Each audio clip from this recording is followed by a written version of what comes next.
I cibi scaduti fanno male? Questa è la domanda che chiunque si sarà posto almeno una volta nella vita.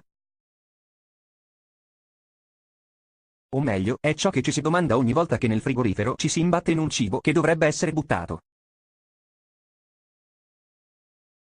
A quel punto il dubbio è lecito: si può fare un'eccezione o deve davvero finire nel secchio?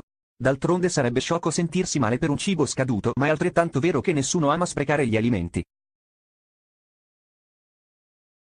Ne va di un fattore etico oltre che economico. Come regolarsi allora, per evitare problemi di salute ma al tempo stesso per evitare di buttare qualcosa che invece poteva essere ancora mangiato? La prima differenziazione è nella dicitura riportata sulla confezione stessa: da consumarsi entro e da consumarsi preferibilmente entro. Nel primo caso sicuramente ci si trova di fronte ad un cibo fresco e la data va tenuta in grossa considerazione. Ecco perché la data di scadenza può essere affrontata con maggiore flessibilità. Il secondo, invece, viene attribuito a cibi più longevi.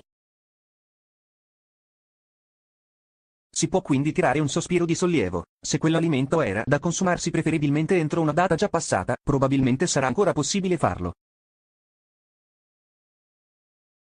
La data infatti indica che l'alimento in questione potrebbe perdere alcune proprietà organolettiche, nonché diventa immediatamente pericoloso.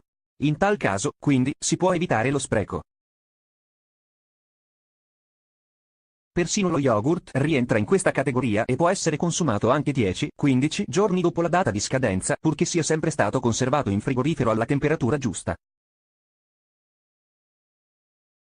Va ancora meglio con l'olio d'oliva e con la pasta: nessun problema anche 6 mesi dopo la scadenza.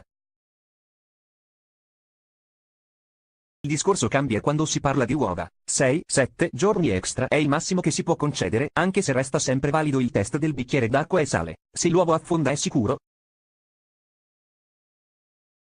Se galleggia va buttato, se resta a metà si può mangiare ma solamente ben cotto.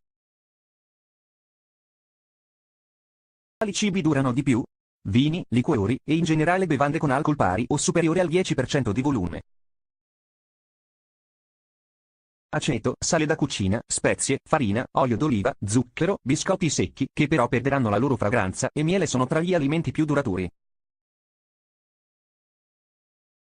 Si possono consumare molto tempo dopo la loro scadenza, 3-4 mesi, nella maggior parte dei casi, a meno che qualcosa non sia andato storto nella loro conservazione. Basti pensare all'olio: se esposto a luce e fonti eccessive di calore si rovinerà, in caso contrario potrà finire sulle tavole senza arrecare alcun danno.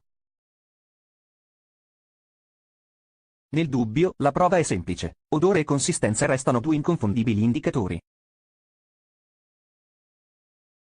Carne e pesce: come comportarsi con la data di scadenza se congelati. Merluzzo, salmone e pesce spada possono essere consumati fino a 4 settimane dopo la loro scadenza. Ciò che conta è la temperatura del freezer, che deve restare rigorosamente sotto ai 5 gradi. Il pollo è il più delicato e pericoloso in assoluto.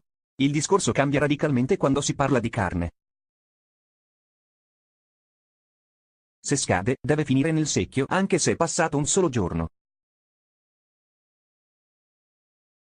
Pericolo di sbagliarsi: il suo odore diventa talmente forte da essere insopportabile. Con gli altri tipi di carne si può essere leggermente più flessibili, ma meglio valutare sempre l'odore. Attenzione però alle salsicce e alla carne macinata, poiché essendo lavorate sono particolarmente esposte alla presenza di batteri.